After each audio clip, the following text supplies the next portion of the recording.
Fufas. Tá no ar? Tá no ar. Boa noite. Tudo bom, meus amigos? Internautas aí do outro lado da tela. Mais um Pod Fufas, segunda edição. Hoje, com um candidato a prefeito de Estância, Joaquim Ferreira.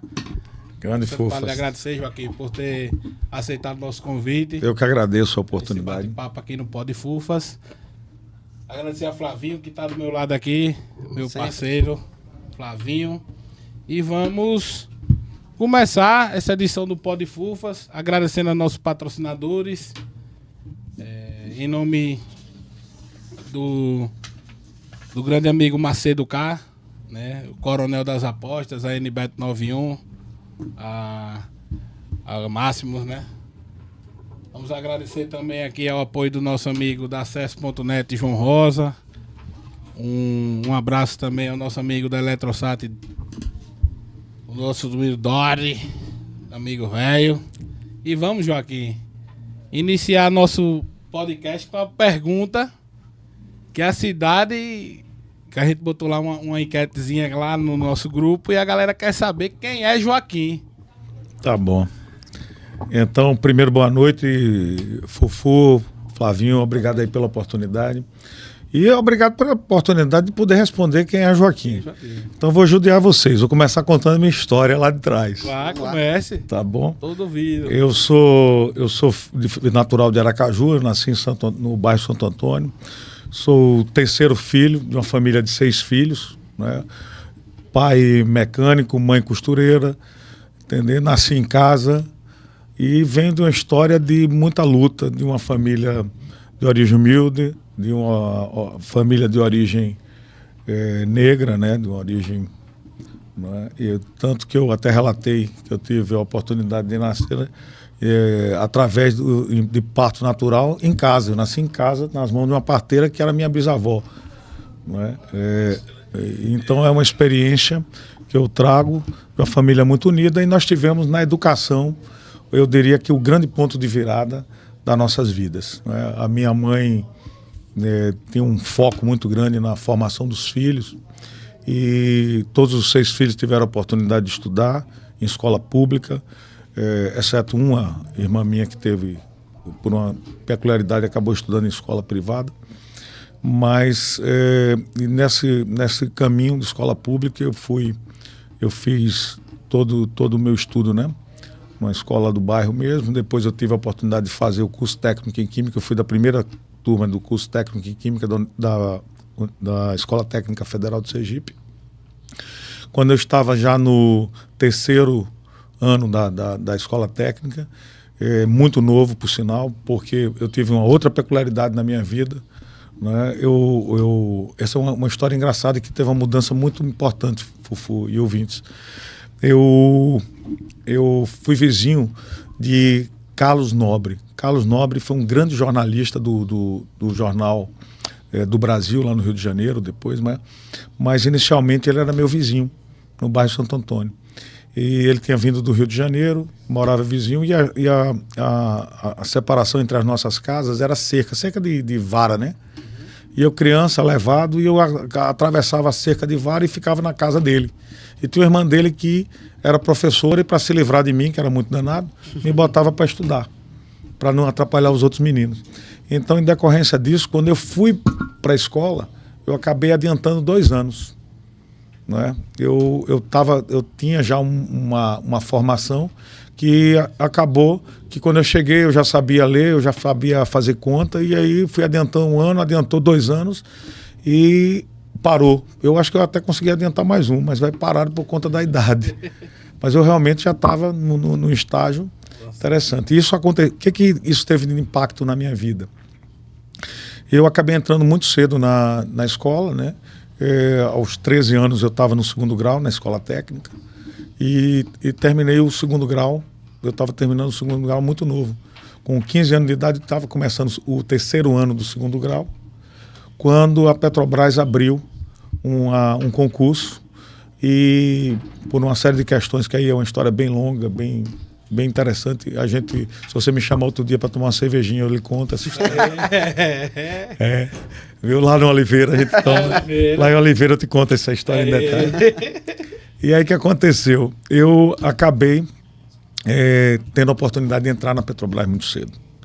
Era período militar, a Petrobras alegou que eu não podia entrar por conta da coisa, e no final os militares, na época o coronel Gildão, comprou a minha ideia, a minha causa e de certa forma impôs que a Petrobras exercesse, uma vez que eu tinha passado no concurso, e eu entrei muito novo na Petrobras. Então eu tive a oportunidade de, já em março de 1982, eu ainda não tinha completado 16 anos, porque eu sou de maio, né? Eu nasci em 14 de maio, no dia 20 de março eu tive a oportunidade de entrar na Petrobras, ainda faltando para completar 16 anos. Né?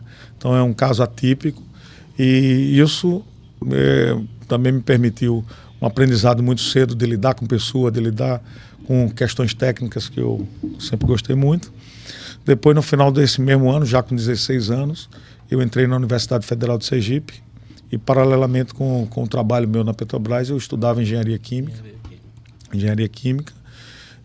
No final do curso de Engenharia Química, realmente estava muito difícil a condução do trabalho e do curso, e eu acabei optando em pedir demissão da Petrobras naquele momento e terminar meu curso de Engenharia. Com a ideia que eu achava assim, agora eu vou fazer outra coisa. Eu me lembro da frase que eu disse, Petrobras nunca mais. Mas Deus não... E voltou. Deus não é brincadeira, né? Aí, quando eu estava me formando, no domingo anterior da minha formatura, eu ia colar grau no sábado, né? E no domingo anterior teve um concurso da Petrobras Química. Não era Petrobras Petróleo, que eu tinha trabalhado antes na Petrobras Petróleo. Aí era Petroquisa, né? Petrobras Química. E aí fiz o concurso para Petrobras Química, passei. Eu tive a grata satisfação na minha vida de não passar um dia desempregado, porque eu colei grau no sábado, no domingo tomei todas, né? Um amigo ainda deu Na segunda foi trabalhar. Um amigo me deu um carneiro, então eu comi uma buchada, tomamos todas. Quando foi na segunda-feira que eu fui no CREA da entrada e tal, e volto meio-dia, minha mãe já tinha me dito, chegou um telegrama da Petrobras para você se apresentar na terça-feira já. E aí eu voltei para a Petrobras, mas achando que eu tinha voltado para a Petrobras Química.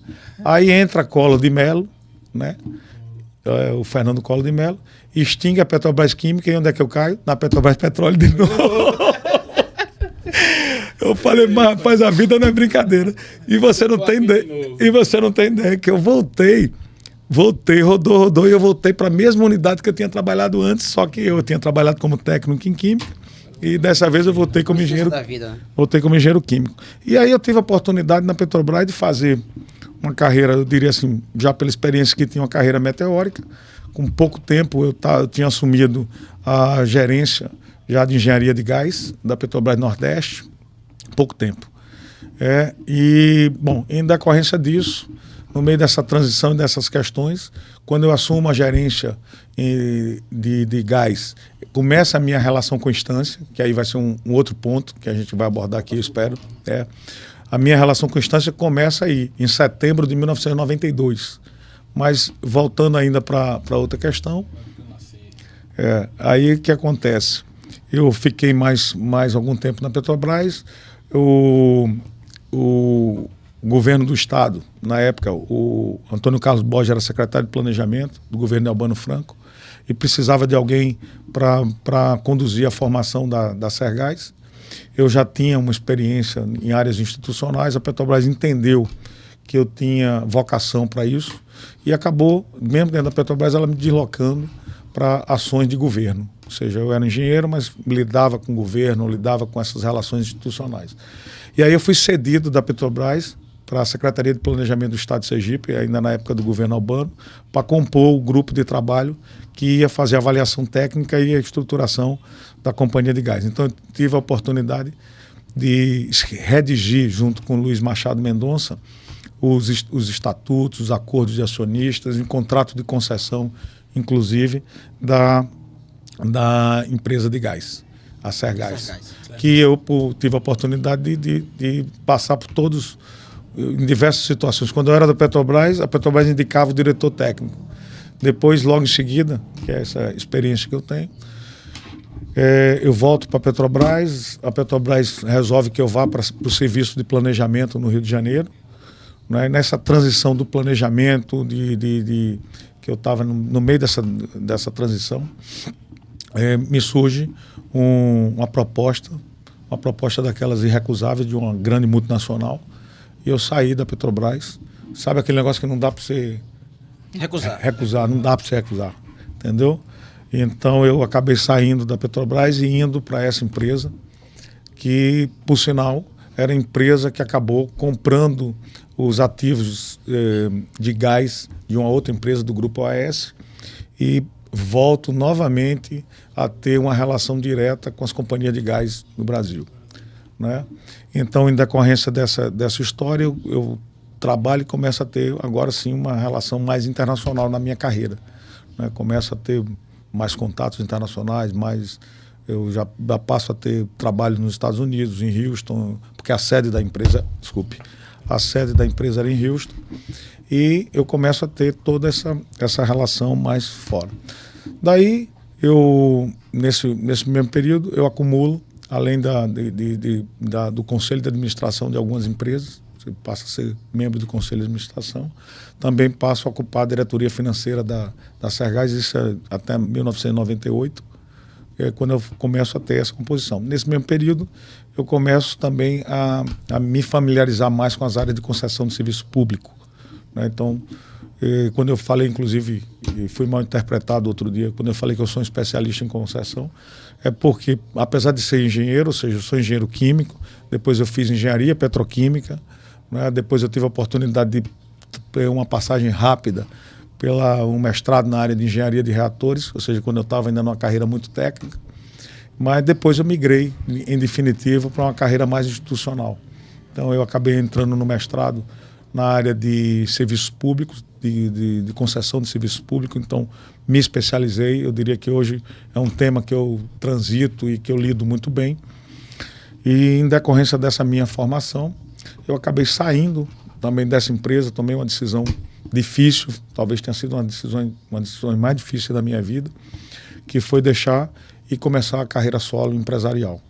E isso aconteceu em abril de 1998, onde eu já tinha fundado nesse período a empresa Tecnogás, a minha esposa Ana, que é engenheira civil, engenheira de segurança, engenheira de gás, que é engenheira ambiental. Mas ela tem todas essas formações e tem mestrado na área de energia, com livro escrito.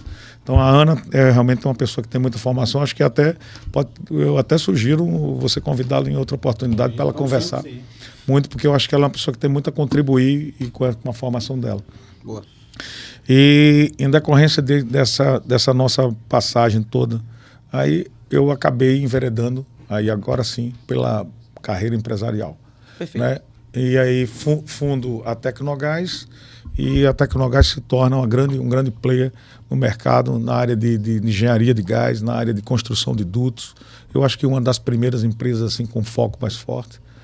E durante muito tempo a gente teve isso, por outras questões até mais pessoais do que empresariais. Né? Eu e Ana, a gente reconhece isso, né? Porque a gente resolveu ter uma empresa em sociedade, então é um conselho que eu dou. Tem dois conselhos que são interessantes, que eu li num livro dos 50 maiores empresários brasileiros, ele dando conselhos do que você não deve fazer. Um deles é o do Civita, que fundou a Abril. Ele dizendo, nunca faça uma sociedade 50-50, alguém tem que mandar. E o outro é, nunca faça uma sociedade entre marido e mulher. E eu cometi os dois erros ao mesmo tempo, de uma vez só. Então isso levou a uma situação difícil depois. Né? Bom, e aí vai a minha vida profissional, eu me torno presidente da Companhia de Gás até por conta dessa questão. O Dr. João teve um desafio muito grande no governo dele, que era a dívida do porto. Né? Quando o Estado de Sergipe fez o porto, teve uma falha grande na transição da Petrobras Mineração para Vale do Rio Doce, e eu sempre tive uma relação de muito amor, de muita consideração com o Dr. João, e o Dr. João me pediu que eu viesse ajudá-lo nessa demanda. E eu vim, naquele momento, assumi a presidência da Companhia de Gás, mais para ter um trânsito dentro do governo, né? E também ter liberdade para poder cuidar dessa negociação dessa dívida. E foi uma negociação difícil, mas que a gente conduziu. O estado de Sergipe estava no Cadim nesse momento, e eu tive que realmente, era uma dívida muito grande para o estado. Para você ter ideia, na época era uma dívida que passava de 400 milhões de reais em 2004, e a gente precisava resolver isso, e eu diria, muita habilidade e também muito apoio, porque o Zé Eduardo Dutra estava como presidente da Petrobras e ajudou muito, foi muito colaborativo, no sentido de que a gente pudesse compor e tirar o estado do Cadim.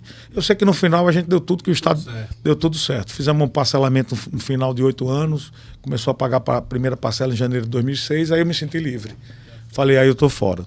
Nesse momento, só para concluir, eu volto para a minha atividade empresarial e aí enveredo pelas energias renováveis. Então, a minha saída, eu começo com o Parque Eólico de Barra dos Coqueiros, do qual eu fundei a empresa, do qual eu perdi boa parte dos meus cabelos nesse processo.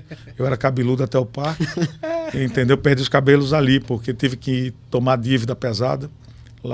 Tive que ir à China, o China Development Bank foi quem me emprestou o recurso para eu fazer.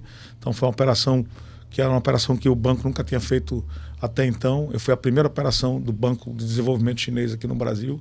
Eu trouxe a Sinovel chinesa para cá e implantamos e estamos com o parque operando. Pois é. Joaquim.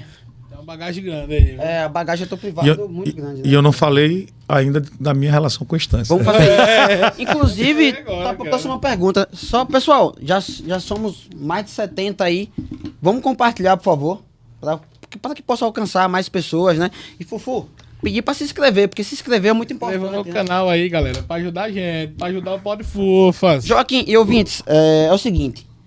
O nosso podcast nasceu do povo, de um grupo do WhatsApp, como todo mundo sabe, tá? E somos totalmente imparciais, né? Exatamente. Com todo respeito aqui, a gente sempre fala no grupo, a gente fala o seguinte, até brincando, né? Veja, a gente não alisa ninguém, nem bate ninguém. A gente tá aqui como um instrumento do povo para que possa levar a informação dos candidatos à majoritária, nesse momento majoritária, para a população. Então, ou seja, através não só para a Estância, né, mas para todo mundo que tem interesse, porque nós estamos na internet. Mas, pessoal, de forma bem objetiva aqui, queria aqui, porque o tempo é curto, ele tem que sair um pouco mais cedo, mas de forma bem objetiva, assim, a relação de distância mesmo, porque você é muito indagado sobre essa situação, né, que veio recentemente, nos últimos 4 meses, e a gente quer fazer perguntas aqui que o povo quer saber. De forma objetiva, assim, qual a sua relação mesmo de distância, e principalmente política, com Estância e Joaquim? Tá. Como eu comentei, a minha relação com Estância começa em 1992. Né? Eu ainda na Petrobras... 23 anos, né? Não, 32 anos. 32 anos. Atrás, 32 anos atrás. Então, essa relação começa, ainda na Petrobras, quando eu comecei a vir muito para a Estância, em decorrência da implantação do sistema de distribuição de gás. Então, eu negociei contratos aqui, na época, ainda junto com a Frutos Tropicais, que era na época do Clementino Coelho, a família Coelho de Petrolina, que estava à frente, junto com também a Frutene, na época. Né? É a linha de gás que passa pelo litoral aqui, próximo do litoral? Não, é a linha de gás que deriva aqui dentro do Forte, lá em cima, né, na parte da caixa d'água ali. Onde é. Tá? E que desce, que vai até o Distrito Industrial e depois ramifica. Mas a viabilização econômica dessa linha, entendeu? Ela teve nuances muito importantes. Eu participei disso para poder viabilizar e trabalhar na implantação dessa rede de distribuição. Essa foi a primeira participação com Estância. Isso. Aí, a partir daí, eu começo a ter uma relação muito mais próxima com Estância. Por exemplo, só para você ter ideia, eu conheci o Zé Nelson em 1993.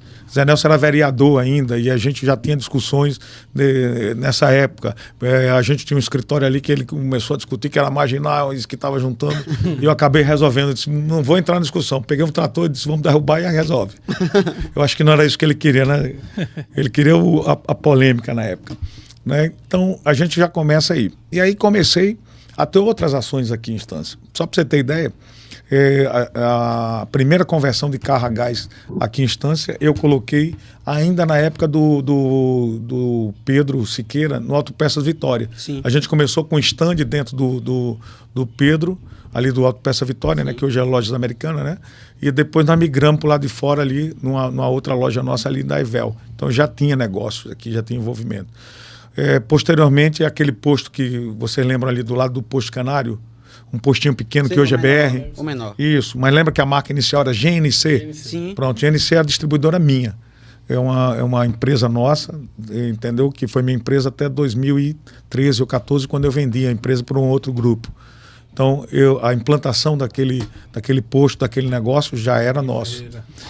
Da mesma forma que a gente viabilizou botar gás no posto Pioneiros, a pedido do Zé Nelson, no posto Estanciano. E na época, inclusive, a gente começou a montar uma base de distribuição aqui em Estância, que era para atender a região sul. No fundo desse postozinho GNC, nós pegamos, tinha um lava-jato ali, né? Então, naquele lava-jato ali a gente começou era para botar uma base de compressão. Bom, aí uma outra situação que aconteceu, mas a gente sempre com essa relação. E tive a oportunidade também de adquirir uma fazenda aqui em Estância, ainda que foi a fazenda de Pisca, a fazenda Amazonas, ali no caminho da Miranguinha. Não é muito sua área, não, né? Não é onde eu tenho mais apetite, não, eu diria. Eu não sei baseado em que você descobriu, mas você conseguiu ler. Pesquisou, né? Pesquisamos, né? Não é o meu forte, não. Não é, não. Só para você ter uma ideia, a gente tem área lá em Canindé do São Francisco, né? E outro dia tem uma pessoa, e lá a gente tem bastante área mesmo, lá na área de Canindé. A gente tem área arrendada, temos outras áreas que são fazendas que nós adquirimos. E outro dia tinha uma pessoa dizendo, rapaz, mas isso aqui e realmente estava muito verde, né? Falou para criar gado. Eu falei, vamos fazer o seguinte, bote um monte de gado que você puder botar aí dentro e depois você mata um para a gente comer de churrasco, mas não me bota para cuidar, né? E olha que lá, hoje a gente tem perto de 5 mil tarefas lá, em uma posição, mais umas 10 mil arrendadas. Então é um projeto grande que a gente tem lá. Perfeito. Vamos lá. Bom, mas essa é a minha relação com Estância, e aí eu acho que não fui claro na resposta, né? Porque a gente acabou. E aí o que acontece? Na pandemia eu vim em definitivo morar em Estância. Tá? Mas anterior a isso, é importante até frisar, eu já nessa relação com Estância, eu adquiri uns imóveis aqui no Valadares, a gente adquiriu 4 imóveis, e fundamos um instituto chamado Núcleo de Desenvolvimento Econômico e Social. Isso já deve ter uns 7, 8 anos atrás, tá? Que a gente doou completamente, os imóveis hoje são doados em nome do Instituto, né? E a gente tentou, através do poder público, inclusive o Misael Dantas cita isso quando ele me dá o título, que eu procurei na tentativa de doar, tentativa de favorecer os imóveis, mas acabou que ninguém se interessou, a gente acabou indo adiante com a nossa instituição. Né? E sempre eu tive muito atento a essas questões. E dentro do Instituto, eu sempre me envolvi ao longo desses anos, Fufu e Flavinho, com outras questões aqui. A gente implantou um programa chamado Elas por Elas, que era um programa capitaneado pelo INDS, que objetivava empoderar no sentido mais amplo as mulheres. Né? Então a gente fez trabalho na Muculanduba, no Oricuri, nas Curuanhas, começamos inclusive pelas Curuanhas, Maçadiço, né, lá junto com o Djalma, no Tibuço. Então a gente sempre esteve muito próximo disso aí. Durante a pandemia, quando eu vim morar aqui em definitivo, que eu falei, né, e naquele período, só para você ter ideia, a gente fez uma distribuição maciça de cesta básica durante o período da pandemia. E eu nunca me utilizei disso porque não era o meu objetivo de vida. O Jorge, que era motorista da Taese, era quem morreu durante a pandemia até no final. O Jorge era quem fazia a nossa distribuição, né? E a gente colocava sempre dessa forma, Flavinho, olha, entrega a cesta, assina e não diz de quem mandou. Não é porque a gente nunca quis se apresentar para a sociedade dessa forma. E aí eu já morava em Estância. Nessa época, com a morte do Kennedy, né, filho de Jadiel, né, casado com a Alda, né, a Alda tinha sido minha colega de faculdade. Ela é engenheira civil, eu sou engenheiro químico, mas a gente fez muita matéria juntos. E aí, por essa aproximação, e Saulo, que é irmão dela, né, o Saulo tinha sido meu vice-presidente lá no Fórum Empresarial. Então, eu com essa vontade, a Saulo disse, pô, vai morar. E eu acabei vindo morar de vez, né, aproveitando a oportunidade. Daí depois eu já tinha decidido que ficaria em Estância, né, ficaria de vez mesmo, trouxe os meus pais, acabei adquirindo aquele imóvel que era a antiga Receita Federal no Jardim Velho. Fizemos uma reconstrução dele, né, porque essa era uma questão que me incomodava, chegar na cidade destruindo. Eu sou completamente contra a destruição de patrimônio histórico. E aí não deu para a gente recuperar, acabou que Ana, minha mulher, copiou, né, trouxe uma empresa, copiou todo em 3D e a gente contratou uma empresa para fazer a fachada, ficou maravilhosamente igual. E tem um detalhe, viu? Os elementos que estão lá são os elementos originais. A gente manteve, né? A gente retirou e depois recolocamos. Então aquelas grades que estão lá são de 1931, realmente é tudo original. Vou ampliar um pouquinho mais minha relação com a Estância. Daí me deu a vontade, né, a parte da frente toda do imóvel ela vai ser toda dedicada à arte estanciana. Então a gente já adquiriu o quadro dos Gêmeos, de Felipe Leite, né, vai ter a arte de Gleidson, vai ter arte tem algumas peças que a gente recuperou de Pilão, né, livros. Consegui um piano que foi de uma professora aqui em frente ao fórum. Nós estamos recuperando o piano, está ficando belíssimo. Artista em Estância não falta, né? Convendia até para Salvador esse piano. Pois é, Joaquim, veja só. Então essa é a minha relação, essa é a minha paixão pela cultura. Tá? Me permita agora fechar. Não vamos, pronto. E a minha paixão, realmente, a grande diferença, Flavinho e Fufu, o que me prendeu aqui em Estância. Por que eu andei tanto pelo mundo, por tudo, e Estância é a minha fixação? Cultura. Eu entendo que aqui em Estância, ou seja, a forma que o estanciano vê a cultura, a forma como as pessoas se portam. Olha que delícia é conversar com o Fufu. Olha esse sorriso, esse bate-papo descontraído. Com certeza na Alemanha eu não consigo um papo desse. Eu não consigo, Fufu. E eu sou uma pessoa que, apesar de separar bem os momentos da seriedade do tratamento das coisas, mas eu acho que é notório o meu bom humor. Eu gosto de me relacionar, eu gosto de sorrir, eu gosto de estar perto da juventude. Então, Estância é uma paixão. É onde eu me sinto em casa, eu gosto das pessoas, é uma relação realmente profunda de amor. Esse é o fato. Perfeito. Vamos lá, Fu. Tem uma pergunta aqui, né, que não se tem o conhecimento que você ocupou algum cargo eletivo em Estância, não só a Estância no poder municipal, tanto como estadual, como vereador, deputado, secretário em alguma área. A gente quer saber o que levou a Joaquim Ferreira lançar seu nome a prefeito de Estância. Estância que é uma das cidades mais importantes, né, do estado de Sergipe. Então, eu nunca ocupei, na verdade, nunca concorri a nenhum cargo eletivo. Nunca passei por esse processo. Essa é a minha primeira experiência. Embora, inclusive em 2006, depois daquele fato todo que eu falei do Dr. João, o Dr. João me convidou naquele momento para eu ser candidato a deputado estadual, como sendo o candidato dele. E eu disse a ele naquele momento que eu não tinha nenhum apetite pela política.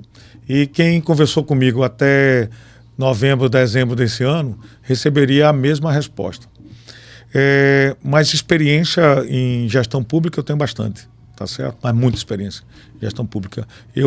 Quando eu fui presidente da Companhia de Gás, né, eu misturo a minha experiência, que é ser presidente de uma sociedade anônima, né?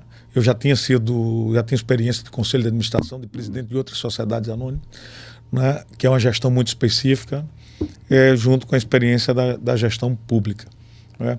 Eu ocupei diversos cargos pelo Brasil, inclusive eu diria o seguinte, que eu tenho um trânsito muito grande em Brasília, um trânsito muito grande nos ministérios, até por conta da minha experiência profissional. Por quê? Porque eu tive a oportunidade de ser diretor da Associação Brasileira dos Distribuidores de Gás Natural Comprimido. E participei muito, Fufu e Flavinho, no Congresso Nacional, trabalhando diretamente junto com Delcídio Amaral, senador, na elaboração da Lei do Gás e de tantas outras leis que eu já participei, trabalhando diretamente no Congresso, atuando com deputados, atuando com senadores, atuando em ministério. Então a gente tem uma vasta experiência nessa condução. E outra questão de gestão, a gestão pública é uma gestão que eu sempre tive muito próximo, tá certo? Então, a exemplo do que eu estava falando recentemente, só para você ter ideia de gestão pública, e eu estou esperando ansiosamente por um debate para que a gente tenha a oportunidade de entender quem entende de gestão pública, quem entende de contabilidade pública.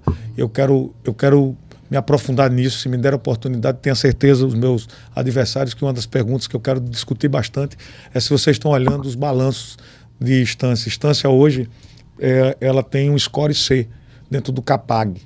Isso significa uma dificuldade de captação de recursos muito grande, porque a União deixa de avalizar, ela não avaliza os financiamentos. Tá? O que implica isso nesse score? O dinheiro fica mais escasso e o dinheiro fica mais caro para a Estância. Então a Estância hoje, por exemplo, tem uma capacidade de endividamento boa, mas tem uma capacidade de pagamento muito baixa.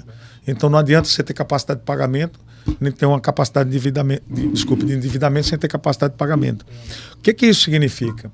Isso significa que Estância, inclusive, para poder colocar o plano de governo em ação, a gente precisa atuar muito fortemente em questões financeiras do município. Estância hoje está basicamente gastando o que arrecada. E isso não permite, não dá margem para poder fazer endividamentos. Então a gente precisa corrigir isso para trazer o score pelo menos para B, entendeu, Flávio? Para poder a gente ter capacidade de captar recursos. Então, com essa experiência, tanto na captação de recursos, eu estou falando recurso via emenda, né? E ontem eu dei prova disso. Né? Quem acompanha as minhas redes sociais observou que ontem, apesar de não ser prefeito, apesar de ser um opositor do candidato do PSD, ontem eu estive com o vice-presidente estadual do PSD, o Adailton Martins, para quem eu mando um abraço, e ele se comprometeu comigo de dedicar uma emenda, de direcionar uma emenda para a revitalização do forródromo. Isso é por conta da experiência, ele sabe a minha vocação, a minha experiência para isso, e entendeu o que a gente está se colocando. Então você vê que a gente mostra trânsito. Da mesma forma que o deputado federal Tiago de Joaldo, e com os contatos, as conversas que nós tivemos, o deputado se comprometeu de público que vai direcionar recursos da Codevasf para a gente trabalhar e reformar as pontes da zona rural. Pontes que estão aí. A Codevasf está com os pacotes prontos, com recurso pronto, e o município tem que acessar isso. Então, a minha experiência, o meu trânsito, Fufu e Flavinho, isso me permite me colocar como candidato a prefeito. Ou seja, eu sei onde buscar dinheiro, eu sei a forma de buscar dinheiro interno e externo, eu sei buscar dinheiro através de emenda, seja emenda do Estado, seja emenda federal, seja recursos diretamente do Ministério. Só para você ter uma experiência nossa que a gente teve aqui, olha que eu não pensava em ser candidato, mas a gente identificou, e eu tenho uma paixão muito grande pelo Porto da Areia. E querendo entender ali a situação do trapiche do Porto, eu identifiquei que existia um clube amador de náutica e pesca de Estância, CAMP. E aí fui investigar, fui levantar a documentação, coloquei as pessoas para poder trabalhar em levantar essa documentação que eu queria entender. E a gente, além de levantar a documentação, a gente descobriu que tinha uma escritura de 1983, registrada, e essa escritura, ela estava toda... Deteriorada. Não, estava toda ok. A gente contratou só um engenheiro para fazer um levantamento, uma adequação, e aproveitamos também, contratamos o escritório aqui da Contag para ele regularizar parte da burocrática da associação, né? Porque estava largada. Né? Aí. E o resultado disso? Aí nós fomos, por um contato que nós temos, uma aproximação que nós temos com Margarete Menezes, considerando que lá é uma comunidade também quilombola, né? A gente começou a direcionar um recurso para que a gente pudesse revitalizar o campo com outra visão. Né? Não é uma visão de fazer parquinho, não. É uma visão econômica mesmo, e a gente pode debater depois isso em outro momento. Mas aí o que aconteceu? Pra Só para você ter ideia. Eu fiquei super decepcionado com quem estava trabalhando e apareceu pessoa dizendo, não, o campo é de não sei quem. Não, o campo não é de ninguém, porque o campo é da associação. Mas eu não queria essa confusão e acabei deixando de mão lá. Mas só para você ter ideia, o quanto que a gente tem de potencial, de independente de trabalhar da prefeitura, de trabalhar paralelo, de trazer recursos, de poder contribuir com instância. Pois é. Joaquim, você fala muito em geração de renda, isso é um dos principais pontos que o jovem espera, né? Na cidade de Estância hoje. Eu sei que você pode gerar renda, gerar emprego em quase todos os âmbitos, né? Seja turismo, você gera renda, na cultura você pode gerar renda. Mas se você fosse 3 pontos principais que a Estância precisa de forma urgente para geração de renda, de forma sucinta, 3 pontos. O primeiro é turismo. Tá? E turismo, quando eu falo 2 pontos de turismo extremamente importantes. Desculpa interromper, mas eu até costumo falar que Estância é o município, com respeito aos demais, geograficamente melhor em Sergipe. Por exemplo, passa BR, tem maré, tem praias, tem tudo. Então tem um potencial turismo enorme, né? Mas é gigantesco. O potencial turístico de Estância é gigantesco, pessoal. Eu sempre achava que era gigante. E cada vez eu me deparo com ele, sabe, Fufu, aquele negócio que fica mais admirado ainda. Sexta-feira da semana passada, a gente fez uma excursão pelo estuário. Né? Nós pegamos um barco e, na verdade, eu repeti uma excursão que eu fiz anos atrás. Porque na época que eu era da universidade, a Universidade Federal de Sergipe tinha um barco chamado Pirilampo, que ficava no Crasto, e a gente fazia medição de condições de água, de variações de maré, e eu fazia parte dessa equipe como um programa de iniciação científica da universidade na época. E eu acabei, esses anos depois, voltando e fazendo isso. Bom, tem um lado bom, um lado ruim. Lado bom, eu achei ainda tudo muito preservado. Ou seja, o grau de preservação que eu encontrei o estuário ainda é muito grande. Das marés ainda é muito grande. Isso é um ponto positivo. O ponto negativo é que as pessoas tiveram a oportunidade de explorar do ponto de vista, respeitando a condição ambiental, respeitando, claro, os aspectos ecológicos. A gente podia ter tirado proveito disso. Não explora nada. Ou seja, o esporte náutico aqui em Estância podia estar muito melhor explorado. Ali era para estar cheio de stand-up, para estar cheio de jet ski, de outros esportes. Tudo isso é atração de emprego e renda. Quando eu estou falando disso, aí eu vou falar de uma paixão que eu vejo. Eu vejo a região do Porto, da Areia, aquela região. E se a gente for sonhar juntos aqui, eu estou imaginando ela toda revitalizada, Rua da Tamanca, o Alto da Conceição descendo com piso intertravado, entendeu? A gente fazer um grande complexo ali, um grande complexo mesmo, turístico, que a gente possa fazer um turismo internacional. Trazer, inclusive, turistas internacionais, porque a gente precisa trazer um turista aumentar o ticket. Porque não adianta trazer turista que consuma, né? Sem gastar, não adianta, não funciona. E aí eu até usei um exemplo recente dizendo o seguinte: eu testemunhei lá na praia de Cabedelo, lá na Paraíba, quando o cara começou a tocar o bolero de Ravel 5 horas da tarde. Nessa época eu estava, como eu falei, que eu estava começando essa empresa de gás. Sax, né? É um sax. O cara sobe numa canoa. Dizem que hoje em dia já é um... Gravado, né? É gravado. Já estão achando que é sacanagem dele. Diz que ele não toca mais nada, né? Diz que ele se coça, tira o sax, coça e continua. Fala que é de uma perfeição, né? É o playback do sax. O playback do sax. Viu? Mas funcionou. Eu tô te falando pelo seguinte, porque eu vi a Praia do Jacaré. Eu vi a Praia do Jacaré 20 anos atrás, entendeu? Quando o cara tava começando aquele treco, entendeu? Não era nada. Era um monte de barzinho fuleiro lá. Hoje você tem gente que vai de São Paulo para lá para ver o cara tocar. Agora, vamos copiar.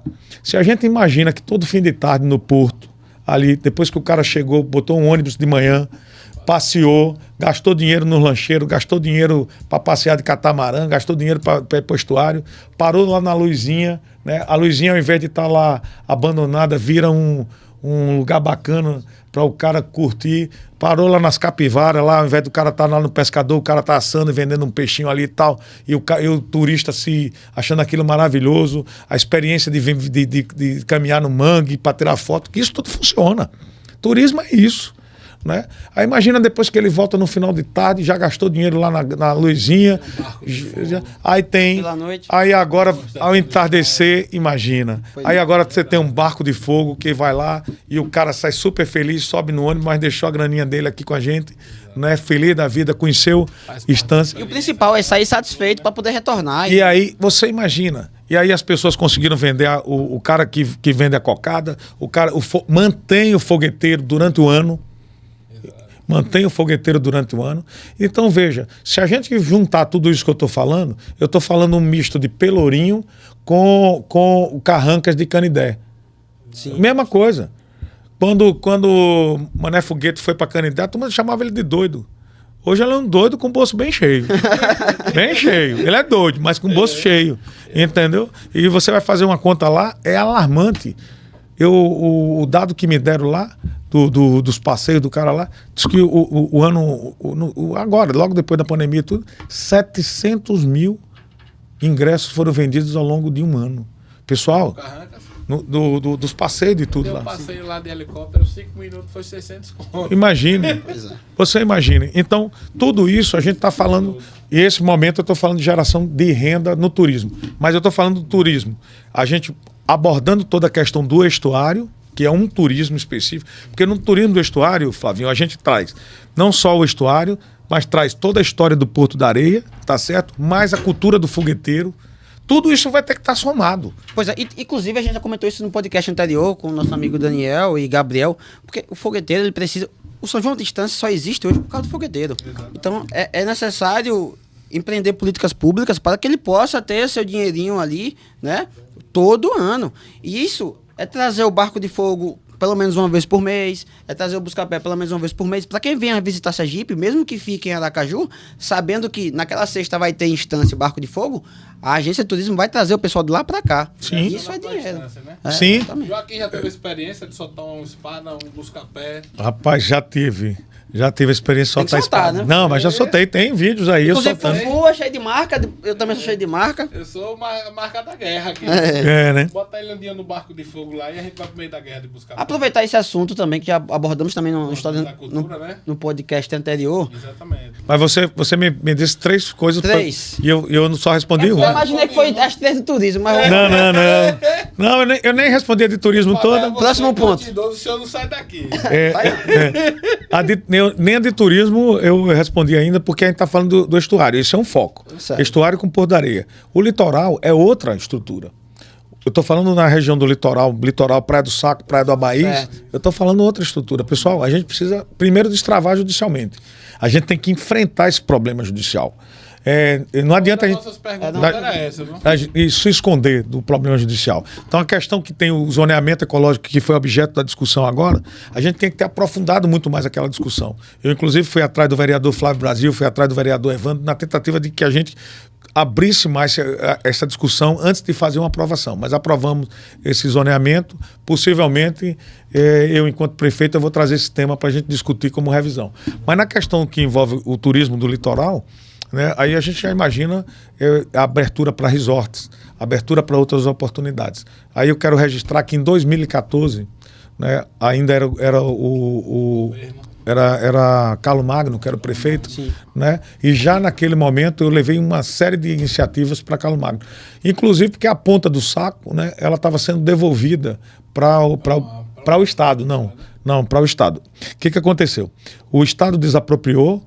Depois, acho que no ano de 2010, como o Estado não foi adiante, tentou passar para a Prefeitura, me parece que no governo de Ivan, e no governo de Carlos Magno estava essa discussão. Eu sei que eu estava na Codize assistindo, estava cuidando de outro tema, e eu participei dessa discussão, estava se eu não me engano, era o Martinho Barreto, o Laércio, tinha umas pessoas daqui que estavam lá, e estava nesse processo de evolução. Eu falei, opa, ninguém quer não, eu quero. E aí eu criei uma empresa, lá na Praia do Saco, com o objetivo de pegar essa área da Ponta do Saco e começar a trabalhar ela de turismo. E foi nesse momento que eu convidei um grupo de São Paulo para que viesse comigo conhecer e tal, que foi o Grupo Fazano, na época. Mas nesse mesmo momento, o juiz Rafael decretou a ordem judicial, e eu sei que a gente não conseguiu contornar isso naquele momento, e na verdade o grupo acabou migrando, que do outro lado, na Bahia, hoje tem um empreendimento colocado lá pelo grupo. Entendi. O que é que eu imagino? Imagino que a gente vai trazer grandes empreendimentos para a Praia do Saco. Eu fiz contato com o pessoal da área de golfe, a tentativa de trazer um campo de golfe de 9 buracos para a Praia do Saco. Acho que é viável, entendo que é viável. Viajei agora pela África do Sul para conhecer e vi muitas situações, inclusive utilizando estuários, regiões de estuários. Entendeu? E você vê a convivência pacífica e a oportunidade que tem de trabalho. Por quê? Porque quem joga golfe gasta. Entendi. E esse é um cara que a gente precisa trazer para cá. Porque até outro dia me disseram, não, mas aqui não tem nem campo de futebol, vai trazer campo de golfe. Eu disse, pois é, nós vamos trazer campo de golfe para quem joga golfe poder gastar dinheiro, para quem gosta de futebol poder ter dinheiro para tomar cerveja jogando bola no domingo. Mas não é verdade? Perfeito. É verdade. Então, turismo, eu vou parar porque eu tenho muita coisa de turismo, senão a gente não fala de outra coisa. Vamos botar assim. Aí a gente tem mais agora as questões. Vamos dar uma moralzinha São Carlos, São Carlos, tá certo. Planificação São Carlos. Obrigado, aí, seu mandou- Carlos, pelo lanchezinho aí. Mandou o lanche aí. Mostra aí Chega aí, Flavinho. Indústria. E... Alô, Solinho Brandão, obrigado. Obrigado, meu Saulo. irmão. Um grande abraço, Saulo. E aí o que acontece? Na parte industrial, Estância tem uma vocação Que é industrial. um dos fortes, né? Desde a origem, né? Então, Estância tem uma cultura industrial muito forte e tem hoje um fator relevante que é favorável à Estância, é a BR-101. E geograficamente, é o que eu falei. Então, a gente tem hoje a logística, pessoal, é um negócio extremamente importante. Perfeito. Se a gente começar a conversar e tratar e ponderar que Estância está numa situação logística importante para ser uma ponta de entrada para o Nordeste, Perfeito. por que não que a gente vai trabalhar isso? Então a gente tem buscado isso. Eu adiantei, às vezes eu me empolgo, entendeu? Eu vejo as pesquisas e me empolgo, acho que já sou prefeito e comecei a trabalhar. Eu já vou arrochando. Ah, Tá bom. Lá ele. Lá ele. Né, Fufu? Aí já foi jogando duro. Aí eu Lá ele de novo. e tem 12 vezes, né? 12 vezes. Aí o que eu fiz? Aí eu tive reuniões com a BioID e apresentei. Disse, vamos tentar ver uma possibilidade de ter uma estrutura de logística lá em Estância. E aí, curiosamente, olha para você ver como a turma é adiantada. Aí ele disse, rapaz, isso é Jeep e tal. Teve alguém aqui já que procurou a gente e tal. Eu falei, não é possível, que eu tô atrasado. Aí o cara foi. Não é que Itabaiana já tinha ido lá também? Então, você veja que os caras estão ligados. Tá. E entenderam, Estão atentos, né? entenderam essa oportunidade. E eu disse, não, esse negócio a gente tem que trazer para cá. Então, a estrutura de logística, revitalização das indústrias, trazer indústria para a Estância, a gente precisa correr atrás disso. Estância, a gente tem que mostrar toda essa potencialidade. E tem um fato importantíssimo em Estância, além da BR, é a cultura operária. Pessoal, olha o que eu estou te falando por experiência de tentar implantar empresa em algum lugar que não tem cultura operária. Quando eu falo cultura operária... Mão de obra. Mão de obra que entende o que é um trabalho em indústria, o que tem possibilidade para isso. Porque não é fácil. Porque às vezes você pega um cara de uma área que é de turismo para você botar uma indústria, o cara não quer trabalhar na indústria 24 horas, dia de domingo. Você não consegue botar o cara lá dentro, não. E essa cultura, ela é importante. Aí tem um outro problema que linka com a questão que eu me envolvi diretamente com a questão do SAAI.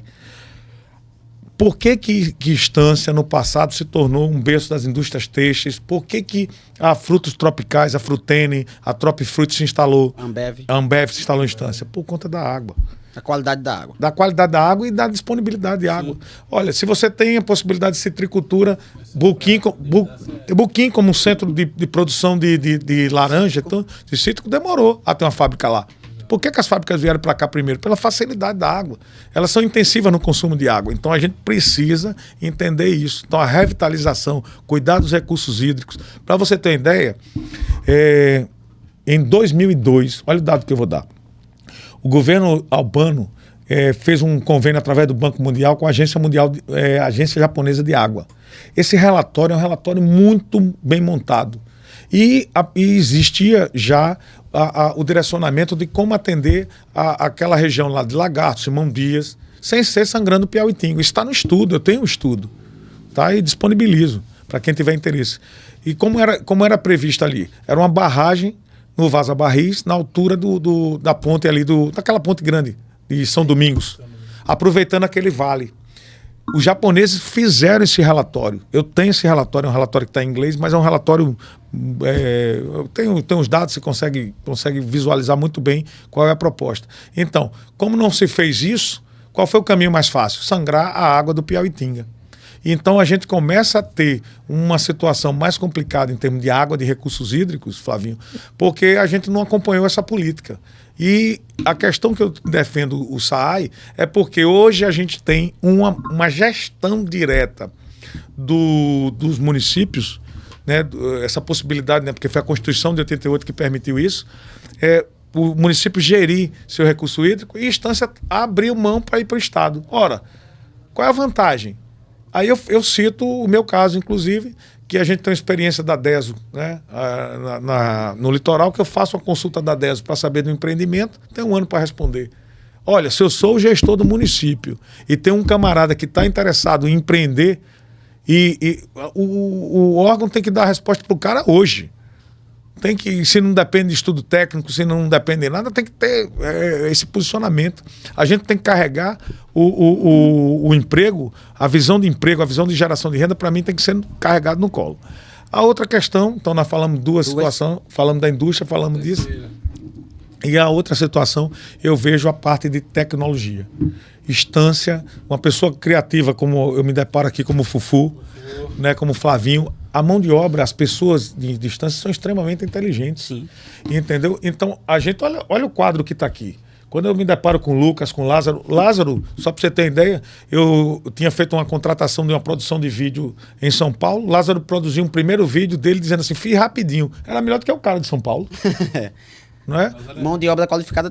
Então, se a gente tem essa capacidade, nós precisamos prender os jovens aqui. E para prender jovem não é fácil. Prender jovem não significa só dar condição de trabalho, não. Você tem que dar condição de trabalho, condição de se divertir, tem que ter cultura. Para isso a gente precisa de um grande movimento para segurar esses jovens, porque esse aqui é a grande força motriz que vai mudar o município de Estância. Então, a gente tem que ter toda essa visão conjunta. Não adianta imaginar que você vai atacar um ponto ou outro. E aí tem um ponto importante, na minha visão, que é a questão agrícola. Tá certo? Nós precisamos reforçar e gerar emprego para o homem e para as pessoas que gostam de conviver no campo. É inadmissível... A instância é comprar, né? Não, é inadmissível a gente trazer polpa de caju do Piauí, meu amigo, para processar na Tropifruit. Quando muito aqui, né? Não, você não pode nem jogar uma castanha no chão. Não é verdade? Jogou, se distraiu, chupou o caju, jogou. Se demorar muito, se for em casa, vou dar uma cuspidazinha no quintal, nasceu um canavial. A terra é boa. A terra é boa, a terra é boa, as pessoas querem trabalhar na terra, né? O que é que a gente precisa? Pessoal, agora a gente precisa de tecnologia. A gente não pode estar imaginando que a gente vai dar 1 quilo de milho ao cara no dia de São José e prometer 1 hora de trator e que isso vai revolucionar. A dificuldade de anos atrás não é a mesma de hoje, né? Você já pensou? Não existe. É preciso manter os jovens também aqui em Estância. Não existe. Eu tenho uma experiência, essa é interessante. Eu me lembro que quando eu estudei na engenharia química, para fazer um cálculo de uma torre, eu tinha papel pautado, eu passava uma semana fazendo hoje conta. Hoje tecnologia... Não, hoje o cara dá um clique e acabou. Já foi. A resposta já vem ali. Tem que se atualizando, então, né? Se a gente imagina isso, então inserir o jovem na época da tecnologia é fundamental. E aí eu quero dar um exemplo muito simples, que depois vocês podem pesquisar, pra você ver que é uma interessante. A Estônia, lá daqueles países lá do leste europeu, né? A Estônia lá que está em frente à Finlândia, o que acontece? Que é Letônia, Lituânia e Estônia. A Estônia optou por enveredar pela área de tecnologia, de jogos, de games. O cara se tornou uma referência. Israel é bem país pequeno. que era alinhado se tornou referência. Israel é bem pequeno. Você imaginar Israel, toda essa tecnologia que está aí, Uber, tudo, os caras estão explodindo peixe, mandando comando, explodindo peixe, depois o cara muda para um radinho, o cara explode. Eu agora boto meu celular longe, que eu tô com medo, né? Agora eu só atendo o celular no Viva Voz. Depois do que eu vi lá em Israel essa semana, meu amigo, o cara, explode o cara. Já era. Não é? Então, são essas vertentes, e eu tenho diversas outras vertentes que no nosso plano de governo a gente trata de captação. E aí tem mais. Aí eu acho que a grande contribuição que eu posso dar para a Estância é grande, tá certo? A grande contribuição que eu posso dar para a Estância são os meus contatos. são tudo que eu desenvolvi, tudo que eu tenho ao longo do tempo, né? É muito importante. Eu acho que essa minhas ligações, e eu acho que eu tive a oportunidade de colocar algumas, obviamente que eu preservo outras, e eu acho que Sim. pelo fato de me ter tornado, de me colocar na condição de político, não me dá o direito de sair falando de contatos ou de outros, mas a gente tem contato, essa é uma realidade, eu não posso negar.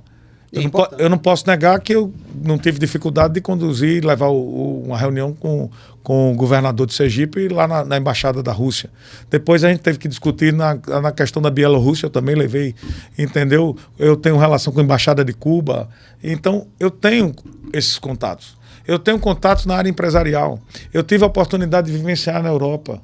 Eu tive a oportunidade de não mais do que o título de cidadão instanciano, que é o título que mais me honra, mas eu recebi título de guardião da paz na Itália, não foi à toa. Então, em decorrência dos contatos que eu tenho. Eu tenho um título também na Itália de cavaleiro, que eu recebi em Assis, e não foi à toa. É uma história de vida, é uma história de contribuição, é uma história de parceria internacional.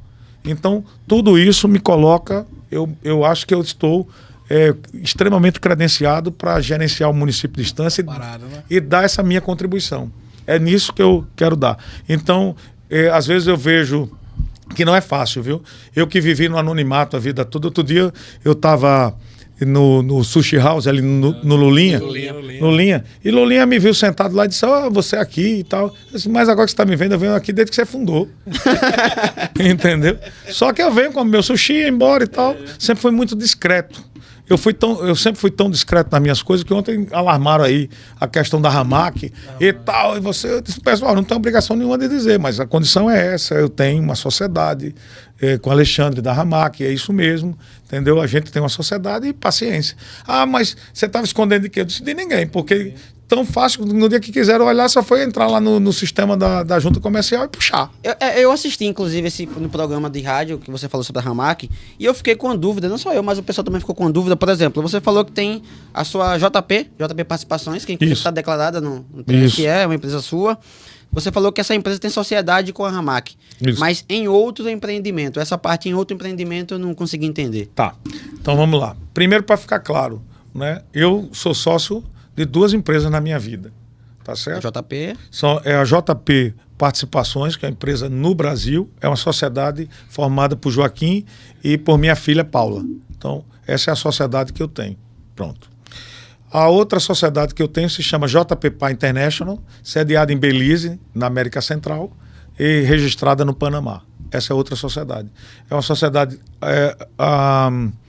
A Internacional, ela é desde 2009, se eu não me engano, 2008, 2009. E a JP Participações é uma empresa de 2004, se eu não me engano também. Certo. Tá? Esses são os meus negócios. A partir desses negócios, essas são 2 holdings que eu tenho. A JP International é 100% de Joaquim. A JP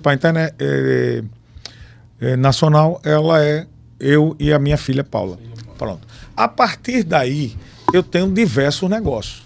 Certo. Pronto.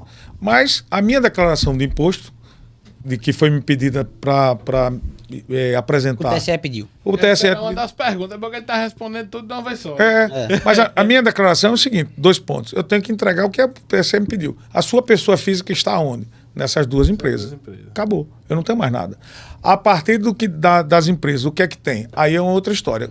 O TRE não me pediu isso, entendeu? Você se limitou a informar o que foi solicitado. Claro. Para que eu tenho que informar o que está além da legislação? E eu sempre coloquei, se eu fui discreto para não dizer, durante esse tempo todo, que eu doei terreno para ali, que doei terreno para lá, doei para cá, também não tinha, que doei cesta básica, para que eu ia também dizer que eu tenho essa empresa que tem esse negócio? Não vejo essa necessidade. Então, o que acontece? Daí deriva toda a minha estrutura jurídica e contábil. Eu tenho a JP Patrimonial, então a minha casa aqui é da JP Patrimonial, que já é uma sociedade da JP Participações. Aí eu vou complicar a cabeça de vocês, vai começar a complicar. A JP Participações com meu filho Pedro, aí nasce uma outra empresa, aí eu sou sócio da Fortune, que é uma outra empresa de investimentos, aí eu sou sócio de diversos, aqui em Estância da Paradise, que comprou as áreas ali na região do Saco. A JP Patrimonial, que está sediada em Estância, tem diversos imóveis aqui, e diversos imóveis fora daqui. Então, essa é a minha estrutura. E por aí vai. Se vocês forem futucando, vai achando um monte de coisa. Vai achar Brasol, vai achar Inesp, entendeu? Vai achar um monte de empresa que são empresas que estão dentro de uma estrutura jurídica montada. Entendi. Vai achar a Renegix. Quem é o sócio da Renegix? Aí você vai entender quem são. Por aí vai. Entendeu? Então, para mim, o importante é isso. Só tem uma coisa que eu preciso deixar claro. Eu não sou sócio de Milton Andrade, que como colocaram. Eu e Milton Andrade participamos de uma associação chamada Associação de Promoção da Vida Saudável, que inclusive eu vou convidar a Fufu para participar também, tá certo? Que é para caminhada, que é para isso. Para aqui, eu já tô aqui mirando aqui. Ai. Olha carro, entendeu? Então, essa é uma associação. Ou seja, eu sou um associado, ele é um associado, tem outras pessoas associadas. Não tem nada a ver com negócio. Então só para não restar dúvida, quando você falou outro empreendimento, eu não consegui entender, mas, por exemplo, a JP Participações tem ligação com a Ramac daqui de distância mesmo. Tem. Com o serviço daqui de distância mesmo. Tem. Ou seja, ela tem sociedade com a Ramac, que é a prestadora daqui de distância. Ficou claro agora, eu acho. Ficou claro. Tá. Próxima pergunta. Clarissa pediu para... Tempo, é? Que o tempo... Já? Foi curto. Pessoal, Vamos... vamos fazer da seguinte forma. Eu me coloco à disposição para voltar se vocês acharem interessante. E aí eu volto. Até porque tem um problemas técnicos com a internet aí, de lentidão, e a gente tem muito ponto para poder falar sobre isso. Eu volto com o maior prazer, entendeu? E aí a gente volto da seguinte forma. A gente abre 7h12. 7h12. Começa às 7h12 e a gente termina a hora que vocês quiserem. É porque assunto tem, inclusive. A gente tinha. Sobre questões de cultura e etc. Então faça suas considerações finais. Porque o povo tem que votar no 12, porque tem que votar no verde, porque tem que votar em Joaquim. Tá Fica bom. à vontade aí para pedir seu voto. Até me disseram, eu estava andando e disseram, entendi agora porque a Ramac é verde. Eu vi na rua aí. A turma vai tirando piada. Não, mas é muito curioso. Não, mas a melhor não é essa, não. O Estanciel é filho da pé. Não, mas eu vou te contar qual foi a melhor dessa história, que essa vocês vão rir. Eu saí da entrevista na Rio, quando eu vou saindo na porta, vai passando um trator lá. Aí o cara, doutor, o senhor vai ter que trocar esse trator logo, viu? Eu era o cara da Ramac. Eu digo, rapaz, eu disse, eu tava em paz. Rapaz, na saída da Rio, filho. Mas veja só, eu entendo o seguinte, que Estância, o grande desafio de Estância é a geração de emprego e renda. Esse é o grande desafio. Esse é o principal ponto de campanha que a gente pode perceber. Mas é o principal ponto porque eu acho que todos os outros pontos eles são aderentes a esse ponto. Não adianta a gente imaginar política social, nada se eu não estiver olhando o médio e longo prazo para trazer essa visão voltada para a geração de emprego e renda. Esse é meu olhar. Eu tenho o olhar natural do emprego. E aí eu vou só fazer um comentário e aí, empreendedor, né? e a gente encerra. Quando foi feita a reforma da Praça Barão do Rio Branco, foi extinguir os banheiros. Não é verdade? Sim, sim. Pronto. Aí eu estava comentando com o pessoal falou, não, mas o banheiro está sujo, eu não sei o que, era difícil. Eu falei, mas não era motivo de extinguir. Pronto. Mas imagine, primeiro a gente tem uma necessidade efetiva de sanitários. E eu vou mais além. Antes ali, né? Vou mais além, não só de sanitário, como de banheiros. Porque quem vem de colônia e tudo, imagina, o cara vem para a feira e tal, chegou ali e depois ele quer ir para o médico. Devia ter um lugar para ele tomar banho, efetivamente. Em qualquer lugar do mundo desenvolvido, banheiro é fonte de renda. Porque não é o poder público que tem que estar tomando conta diretamente. Agora vamos imaginar e vamos fazer um exercício, nós dois aqui, nós três. Você imagine que, ao invés de extinguir o banheiro, a gente tivesse a oportunidade de deixar um banheiro masculino e um banheiro feminino. E aí eu chamasse Fufu e dissesse, Fufu, o banheiro masculino você vai administrar. Você vai abrir uma MEI, tá certo? E você vai fazer um contrato de 3, 2 anos, 5 anos. Inclusive, era uma de nossas perguntas. As PPPs são as parcerias públicos-privadas, né? Aí eu acho que a gente merece uma outra... Só esse assunto dá pano pra mão. Não, dá um podcast inteiro. Tá? Mas imagina o seguinte, aí, Fufu, você vai ficar com o banheiro masculino. E uma outra pessoa vai ficar com o banheiro feminino. Pronto. Aí Fufu... Sozinho não ia dar demanda não, do banheiro sozinho. Sozinho não ia dar. Tem que descansar. Aí você tem que descansar, você com sua MEI você já contrata mais um, você já está com 2. Já está você empregado e mais um formal. Aí tem o outro do banheiro feminino que também estão formal. Só que agora mudou. Fufu, que agora é empresário, tem uma MEI, é formal. A Caixa Econômica reconhece Fufu como uma renda definida. Logo, Fufu agora pode Simples Nacional. pode financiar uma casa, não é verdade? Exato. Pronto, para você financiar uma casa, a gente precisa construir a casa. Quando você constrói a casa, você gera mais emprego na casa. Por que eu estou mostrando essa cadeia? Porque emprego gera emprego. Quando você põe renda para uma pessoa, você cria essa oportunidade. E a minha preocupação aqui em Estância é que há um descolamento muito grande da gestão, dessa preocupação com a geração de emprego, com a oportunidade de trabalho. Você imagina agora a Praça Barão do Rio Branco, para Fufu ganhar mais dinheiro ainda lá com os banheiros, ela passa a vender cerveja. Aí o cara precisa ir pro banheiro, né? Né? Vai forçar aí, né? Vai forçar o cara aí. Agora você imagina o seguinte, não tem as gavetas que estão ali? Tem um uso maravilhoso durante o dia, não é verdade? Rotativo. Mas vamos deixar agora as gavetas a partir de 18 horas para o food truck, o food truck de Flavinho. Mas aí quando o Flavinho chega lá, tem um ponto de energia que está lá e ele vai pagar a conta, a Sugipe, e tem um ponto de água que ele pagaria a SAI. Talvez agora, com a privatização do SAI, ele não tenha mais condição de pagar a água, porque vai ficar tão caro que pode inviabilizar até o food truck do cara. Eu não podia perder essa espetada, né? A gente também tem perguntas sobre isso. Viu? Não posso deixar da minha espetadinha. Mas o que acontece? Aí você agora você já gerou uma outra oportunidade. Não é verdade? Sim. Aí a família agora sai. Aí o cara sabe que eu vou sair daqui agora, vou encontrar lá um food truck com as mesinhas. Não é verdade? Ou seja, uma estrutura que hoje a gente vê que funciona. Mesmo em locais que não são tão atrativos quanto seria Barão do Rio Branco, né? Imagina agora na Barão do Rio Branco, depois aí você começa a ter um conjunto de pessoas ali e diz, rapaz, vamos botar uma música para atrair a turma, não é verdade? Aí começa, é assim que nasce negócio. É assim que nasce negócio. Tem uma cidade chinesa que no meio da pandemia os caras estão quebrados, e é uma cidade de tecnologia. E os caras começaram a vender a feirinha de pastel. Hoje, depois você olha isso aí, uma coisa monstruosa que se tornou. Então, a gente tem que acreditar, a gente tem que sonhar. Então, imaginem que vocês estão... Por que eu acho que Estância deve votar em Joaquim? Porque Estância tem que dar um salto muito grande. Estância ficou muito para trás de Lagarto, de Itabaiana. A Estância estagnou? Não. Se ela tivesse estagnado, eu acho que ainda teria uma... Estância está retrocedendo. E cidade quebra. As pessoas não têm esse conceito. Cidade quebra. Eu tive a oportunidade de ir e visitar a cidade de Sines, no litoral, no Alentejo, lá em Portugal, a cidade que Vasco da Gama nasceu. Era uma cidade punjante. Sines é uma cidade quebrada. Qual é a cidade quebrada? Você entra aqui pelo posto pioneiro, bate até o centro da cidade, não tem uma porta aberta de dia. Mas por que ela está quebrada? Porque começou a ter evasão de mão de obra. Você imagina, agora a gente começa a perder mão de obra do jovem para lagarto, para não sei para quanto. Daqui a pouco isso tem um reflexo direto no comércio. Daqui a pouco isso tem um reflexo direto nas escolas. O cara não consegue... Gera menos renda. Não consegue manter a escola. E por aí vai, Fufu. E é um ciclo que ele vai piorando, que se você não reverter logo, entendeu? Você não consegue mais reverter. Tá certo? Porque você cria um descrédito tal. Isso gera desvalorização dos imóveis. Isso gera... Você vira uma cidade fantasma. Então... Por que votar em Joaquim? Para evitar isso, para reverter esse ciclo, para os jovens ficarem aqui. Esse é o meu grande desafio. Prender evitar esse êxodo, né? Evitar esse êxodo, gerar essa oportunidade de trabalho para os jovens. Esse tem sido...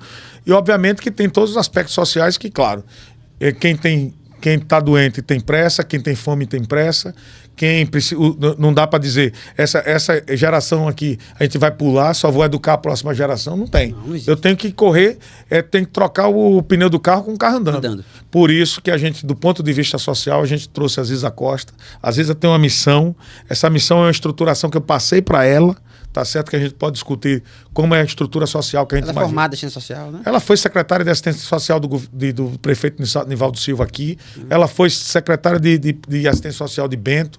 Ela foi de Zé Nelson. Ela foi de Santa Luzia. É vasto, né? Então é uma pessoa que tem bastante experiência, né, na área de assistência social. Então é com ela que a gente quer. Eu venho com um foco muito grande de desenvolvimento econômico, mas olhando e acompanhando o Ziza para acompanhar os problemas sociais logo de imediato. E, bom... Infelizmente o tempo é curto, né?